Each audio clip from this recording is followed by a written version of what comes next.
YouTube അങ്ങനെ എടുക്കാന്നില്ലടാ. ആരാണ് YouTube എടുക്കണ്ടേ? പിന്നെ എന്താ യൂട്യൂബറാ? വെറുതെ ആൾക്കാർ പറഞ്ഞ യൂട്യൂബറാ ഫേസ്ബുക്കറൊക്കെ വെറുതെ പറഞ്ഞല്ലേ. എന്ത് യൂട്യൂബർ? ആര് യൂട്യൂബർ? അല്ല പോട്ടെ. പിന്നെ നീ ഇപ്പൊ എത്ര സ്കൂളിൽ പഠിക്കുന്ന പറ? എട്ടില്. എനിക്ക് എന്നെ എപ്പോ കണ്ടു ഓർമ്മ? ഇതിനു മുമ്പേ കയറിയിരിക്കും തുറക്കാം. ആ കയറിയിരിക്കും. ഇനി തട്ടിക്കൊണ്ട് പോഞ്ചില്ല. കയറിയിരിക്കും. എനിക്ക് തന്നെ ഇതിനു മുമ്പ് എപ്പോഴാ കണ്ടത്? ഓർമ്മയില്ലേ?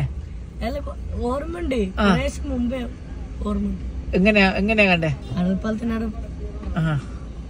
കടൽപ്പാലത്തിന്റെ അടുത്ത് നമ്മൾ രണ്ടാളും ഞാനിങ്ങനെ നടന്നു പോകുന്ന സമയത്ത് ഇവനും അതുപോലെ തന്നെ ഒരു വേറെ കുട്ടിയും കൂടിയിട്ട് വെള്ളം വെക്കുന്നുണ്ട് അല്ലേ.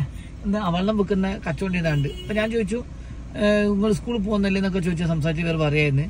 ഈ വെള്ളം സ്കൂള് വിട്ട ശേഷമാണ് ഞാൻ ഈ വെള്ളം വെക്കുന്നത്. സോ അത് എനിക്ക് വേണ്ടിയിട്ടില്ല. അവിടെ ചേച്ചിയുണ്ട്, കാലിന് സുഖമില്ലാത്ത ഒരാളുണ്ടായിരുന്നു. അവർക്ക് സപ്പോർട്ടായിട്ട് അതിന്റെ കിട്ടുന്ന പ്രതിഫലം, അതിൽ കിട്ടുന്ന ലാഭമൊന്നും ഇവർ വാങ്ങിക്കാതെ അവരെ ഹെൽപ്പ് ചെയ്യുന്ന ആ ഒരു മൈൻഡാലിറ്റി കണ്ടപ്പോൾ ഭയങ്കര മാഷാ അല്ലാഹ്. ചെറിയ മക്കളോട് ഭയങ്കര നമുക്ക് എന്താ പറയാ വെച്ചാല് ഭയങ്കര അപ്രീഷിയേറ്റ് തോന്നി. എന്താ വെച്ചാല് ഇങ്ങനെയൊക്കെയുള്ള മക്കളുണ്ടല്ലോ. അത് ഞാൻ വെച്ച മോനെ നിങ്ങൾക്ക് സ്കൂളിൽ പോകണ്ടല്ലേ, അപ്പൊ നിങ്ങൾ ഇങ്ങനെ വെള്ളമൊക്കെ വിറ്റ് നടക്കുമ്പോൾ സ്കൂളിൽ പോകണ്ടേ എന്നൊക്കെ ചോദിച്ചു. നല്ല രീതിയിൽ അങ്ങനെ ചെയ്യേണ്ട എന്നല്ല കേട്ടോ പറഞ്ഞത്. സാമ്പത്തികമായിട്ട് ബുദ്ധിമുട്ടുള്ള ആൾക്കാർക്ക് ചില ആൾക്കാർ ഇങ്ങനെ പാർട്ട് ടൈം ഒക്കെ ജോബ് ചെയ്തിട്ടും സ്കൂളിൽ പോകുന്ന ആൾക്കാരൊക്കെ ഉണ്ട്. പക്ഷെ ഈ മോനൂസും വേറെ കുട്ടിയും ചെറിയ മോനൂസും ഒരാളും കൂടി ഉണ്ടായിരുന്നു.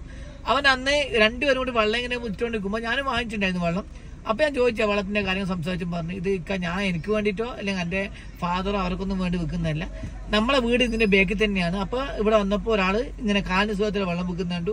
അപ്പൊ അവർക്ക് വലിയ കച്ചവടമൊന്നുമില്ല. അപ്പൊ നമ്മൾ കണ്ടപ്പോൾ ഞാനും അനിയനും കൂടിയിട്ട് വെള്ളം എടുത്ത് നടന്നു. അപ്പൊ ഇങ്ങനെ വിറ്റതാന്ന് പറഞ്ഞപ്പോൾ ഭയങ്കര സന്തോഷം തോന്നി കുട്ടിയോട്.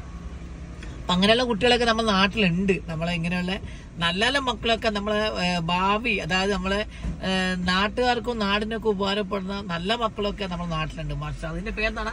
മുഹമ്മദ് അർഷാദ്. എന്റെ ഉപ്പാന്റെ പേര് ഇക്ബാൽ. ഉമ്മാന്റെ പേര് അസ്മിൻ. അപ്പൊ നല്ല ഉപ്പാന്റെ ഉമ്മാന്റെയും മക്കളാവട്ടെ. നല്ല മക്കളായത് കൊണ്ട് തന്നെയാണ് നല്ലൊരു കാര്യങ്ങളൊക്കെ ചെയ്യാൻ തോന്നുന്നത്. മാഷാ അല്ലാഹ്. ഇനി നല്ല നല്ല കാര്യങ്ങളൊക്കെ ചെയ്യാം. ആർക്കൊക്കെ സഹായം ചെയ്യാൻ പറ്റും അവർക്കൊക്കെ സഹായം ചെയ്യാം. അത് നമുക്ക് ഇപ്പൊ അല്ലെങ്കിൽ വയ്യ ഒരു കാലത്ത് നമുക്ക് അതൊരു ഉപകാരപ്പെടും. ഓക്കെ, നമുക്ക് എന്തെങ്കിലും അത്യാവശ്യ ഘട്ടങ്ങൾ നമ്മൾ ആരെങ്കിലും ഒരാൾ വന്ന് നമ്മൾ രക്ഷിക്കും. മനസ്സിലാ? നല്ല ശീലങ്ങളാണ്. നിങ്ങൾ സ്കൂളിൽ പോയിട്ടില്ല? ഇന്ന് പോയിട്ട് വന്നാ? സ്കൂളിൽ പോയിട്ട് വന്നപ്പോ ഇവിടെ വന്ന് വരും വൈകുന്നേരം. ഇവിടെ വന്നിങ്ങനെ കാച്ചൊക്കെ കൊണ്ട് ആൾക്കുള്ള ചങ്ങായിമാരൊക്കെ ചീച്ച് സംസാരിച്ചിട്ട് പോരാ. അടിപൊളി. മാഷാ അല്ലാഹ്. എനിക്കൊണ്ട് എന്നെ പോലെ തന്നെ ഒരു മോന് സെയിം ലുക്ക് ലൈക്ക് കേട്ടാ. ചിരി നോക്കിയാ. അപ്പൊ എന്തായാലും ഈ മോനൂസിനെ കണ്ടാൽ നിങ്ങൾ തശ്ശയിലൊക്കെ കണ്ടാൽ ഒരു ഹായ് പറഞ്ഞോ ധൈര്യത്തിൽ കേട്ടാ. നല്ല പയ്യനാണ്. ഓക്കെ.